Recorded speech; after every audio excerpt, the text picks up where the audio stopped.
Welcome all. This is the last part of Nazism, Germany and World War II. In this, we are going to discuss about the relation of India and the Second World War. So, as we all know कि जो second world war है वो 1939 में start हुआ था और 1945 में close हुआ था, एंड हुआ था। तो बिटवीन दिस जो इंडिया था वो इस टाइम पे इंडिपेंडेंट नहीं था। 1945 तक ब्रिटिशर्स की कॉलोनीज़ में भी था इंडिया। तो इसीलिए जो इंडिया है उसको पार्टिसिपेट करना पड़ा था सेकेंड वर्ल्ड वॉर में, लेकिन ब्रिटिशर्स की तरफ से। तो इंडियन आर्मी को सेंड किया गया था बर्मा एंड सिंगापुर में सो दैट वो फाइट कर सके जापान के साथ, और अफ्रीका में भेजा गया था सो दैट वो फाइट कर सके जर्मन एंड इटालियंस के साथ। तो जो जापानीज़ ऑफ जर्मन इटली ये सब एक ही पार्टी में थे, और जो बर्मा सिंगापुर और अफ्रीकन की जो एरियाज़ जो अफ्रीका जो ब्रिटिशर्स की कॉलोनीज़ में थी उसको सपोर्ट करने के लिए इंडियन आर्मी को वहाँ पे जाना पड़ा था।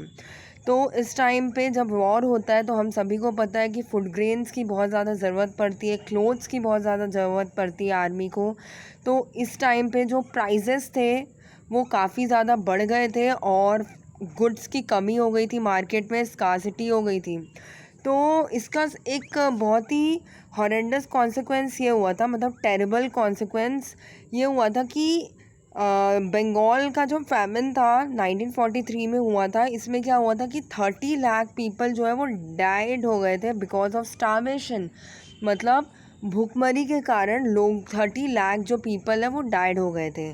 कौन से ईयर की बात है? ये बंगाल फैमिन की बात है 1943 की। तो ये एक बहुत ही ज़्यादा टेरेबल इंसिडेंट था। और इसका रीज़न फैमिन का क्या था? Because of low harvest of grains, food की कमी थी अदर वर्ड्स में। और इसीलिए क्योंकि गवर्नमेंट को जो फूड है वो आर्मी को देना पड़ता था, और जिसकी वजह से जो मार्केट में फूड ग्रेन्स की कमी आ गई थी। तो इसी चीज़ का फ़ायदा उठाया था किसने? ट्रेडर्स ने। इंडियन ट्रेडर्स और इंडस्ट्रियलाइट्स जो थे उन्होंने काफ़ी ज़्यादा प्रॉफिट कमाया था, क्योंकि वॉर के टाइम पे इनकी डिमांड काफ़ी ज़्यादा बढ़ गई थी। अब नेशनलिस्ट मूवमेंट इंडिया में हो रहे थे, तो mostly divided on the policy to adopt towards the world war. तो कुछ लोगों को ये लग रहा था कि ये वॉर जो है वो एक अपॉर्चुनिटी है इंडिया के लिए कि वो ब्रिटिशर्स से अपने आप को फ्री कर सकें।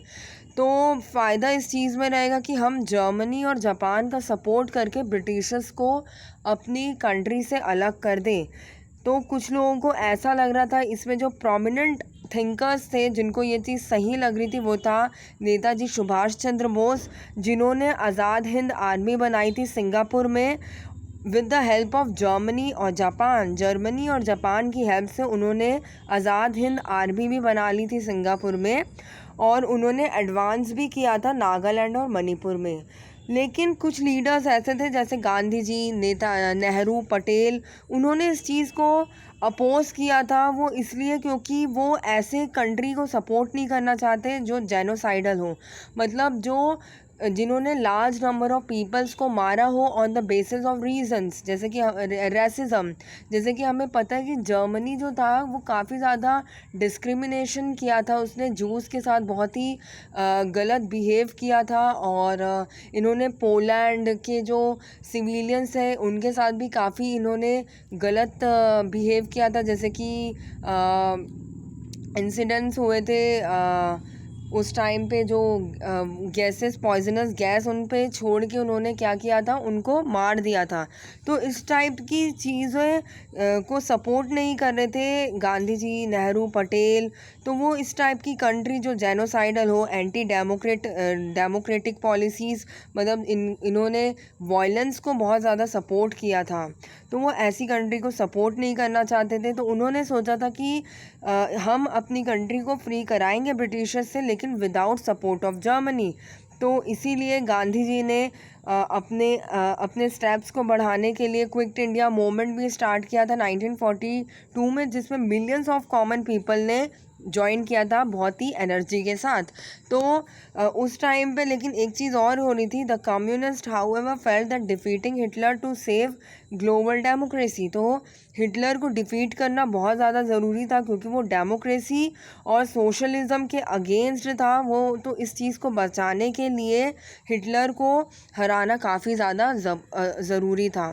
तो इस टाइम पे Britishers should not oppose until the war was over, मतलब ब्रिटिशर्स को हम अपोज नहीं कर सकते जब तक वॉर ओवर नहीं हो जाता।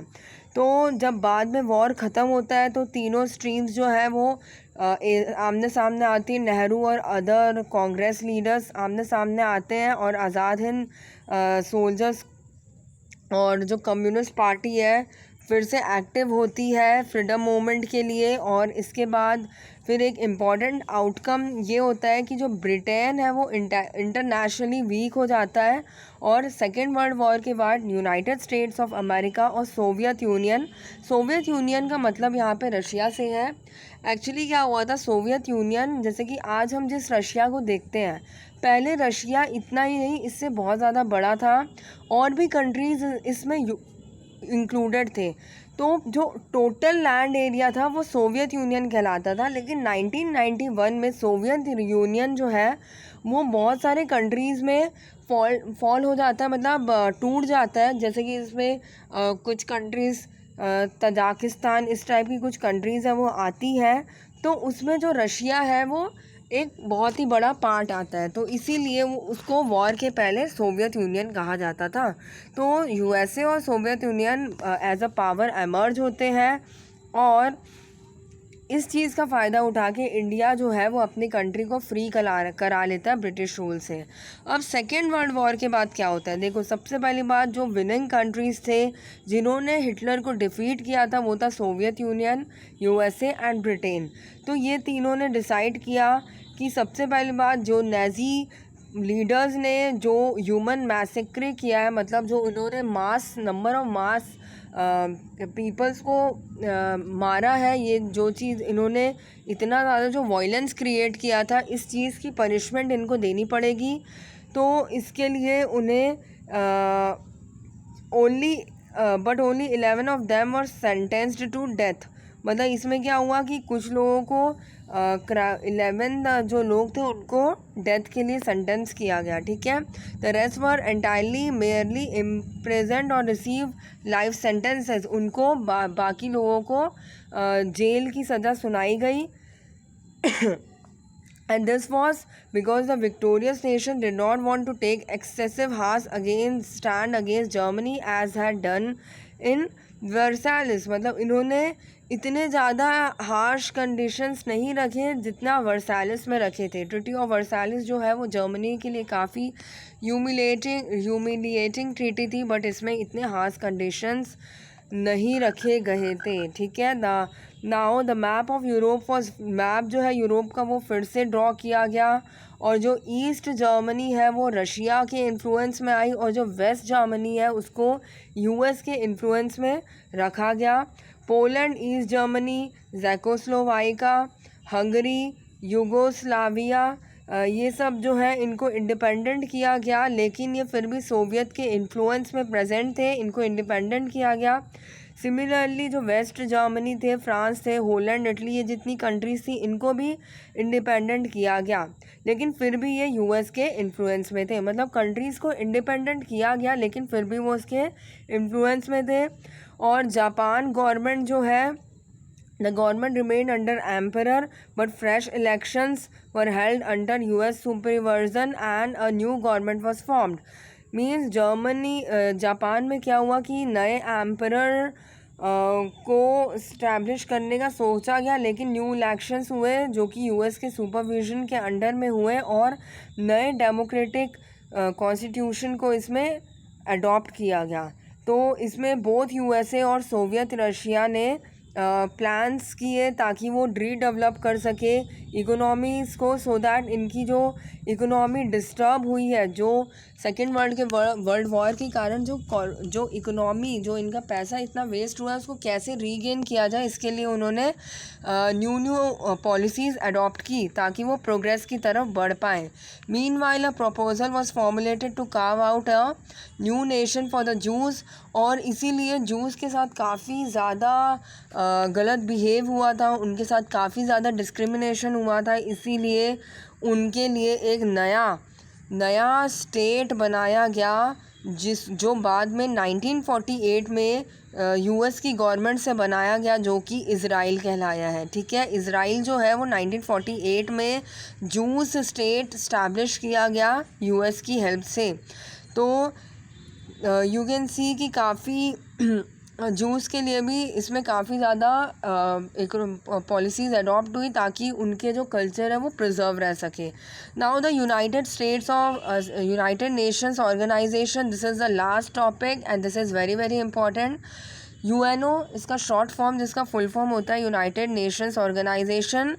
ये फाइनली इसलिए इस्टेब्लिश किया गया था ताकि सेकेंड वर्ल्ड वॉर में जितने ज़्यादा, फर्स्ट वर्ल्ड वॉर के बाद लीग ऑफ नेशंस अडॉप्ट किया गया था ताकि सेकेंड वर्ल्ड वॉर ना हो सके, लेकिन लीग ऑफ नेशन किसी रीजंस की वजह से फेल हो चुका था, क्योंकि इसमें जो स्ट्रॉन्ग मेंबर्स थे जैसे यूएसए, ये सब कंट्रीज़ ने एक्टिवली पार्टिसिपेट नहीं किया था, तो इसलिए league of nation eventually fail हो गया था. लेकिन यूनाइटेड नेशंस ऑर्गेनाइजेशन में ये चीज़ डिसाइड की गई कि अब जो पॉलिसीज़ बननी है वो काफ़ी स्ट्रांगली बननी है, क्योंकि अब वॉर नहीं होना चाहिए, कंट्रीज़ को एक दूसरे को कोऑपरेट करना है, उसको एक साथ आगे बढ़ना है, इसलिए इस ऑर्गेनाइजेशन को बनाया गया. सबसे पहले इसमें जैसे ही वॉर ख़त्म होता है तो 1945 में इसको इस्टेब्लिश किया जाता है, जिसमें कि 50 कंट्रीज़ जो है वो अपनी कॉन्फ्रेंस अटेंड करती है, और इसका मेन ऑब्जेक्टिव रहता है वर्ल्ड पीस और म्यूचुअल सपोर्ट करना और कॉपरेशन बिटवीन द कंट्रीज़, मतलब एक दूसरे को कॉपरेट करना ताकि इकोनॉमिक डेवलपमेंट हो पाए. ठीक है, और इसके मेन प्रिंसिपल्स ये हैं कि हर एक कंट्री इक्वली इम्पॉर्टेंट है और हर एक कंट्री के लिए जस्टिस ज़रूरी है, और ह्यूमन राइट्स और सोशल डेवलपमेंट जो है उसको भी एनकरेज करा जाएगा. ओके, तो इसमें 5 कंट्रीज़ बहुत ज़्यादा इम्पॉर्टेंट है, जैसे कि मैं बता देती हूँ. 5 कंट्रीज़ में आती है, एक तो आता है USA, Britain, France, Soviet Union and China. Okay, now the next is informing the UN, attention was paid to ensuring the main members, जिनके पास देखो यूनाइटेड नेशंस को फॉर्म करने के लिए ऐसी कंट्रीज़ को मेन मेंबर बनाया गया ताकि जो मेन जो कंट्रीज़ मिलिट्री स्ट्रॉन्ग हो. और इसमें जो 5 कंट्रीज़ इंपॉर्टेंट थी वो थी USA, Britain, France, Soviet Union and China. और इनको बाद में क्या बनाया गया, permanent members of United Nation Security Council. Okay, now the next is each having the power to reject a decision to which objection were raise. तो इनके पास कुछ एक्स्ट्रा पावर्स रहती है, जो कि अगर मान लो कोई प्लानिंग बन रही है वर्ल्ड लेवल को लेके, तो ये कंट्री का सपोर्ट चाहिए, और अगर इनमें से कोई भी कंट्री उस चीज़ को डिनाई करती है, अगर मना करती है, तो वो रूल बनने से मना हो जाती है उसको. ठीक है, तो ये 5 कंट्री काफ़ी ज़्यादा इम्पॉर्टेंट है. और इसके कुछ ऑर्गन्स हैं, जैसे कि जनरल असेंबली, जिसमें कि हर एक मेंबर के पास एक एक वोट होता है. और apart from this and international court of justice जो है वो कंट्रीज़ के डिस्प्यूट्स को सेटल करने के लिए इस्टेब्लिश किया गया है. और इसमें कुछ खास कि कंट्री जो है वो इंटरनेशनल लेवल पे कुछ चीज़ों पर डेवलपमेंट हो, तो उसके लिए कुछ और एजेंसीज़ हैं, जैसे कि United Nations Educational Scientific Cultural Organization, जो कि एजुकेशन एंड कल्चर से रिलेटेड है. नेक्स्ट है International Children's Emergency Fund, children की सेफ्टी के लिए इसको बनाया गया है। वर्ल्ड हेल्थ ऑर्गेनाइजेशन हेल्थ के बेसिस पे, इंटरनेशनल लेबर ऑर्गेनाइजेशन ये लेबर्स के लिए है, और United Nations Commission for Human Rights human ह्यूमन राइट्स से रिलेटेड है।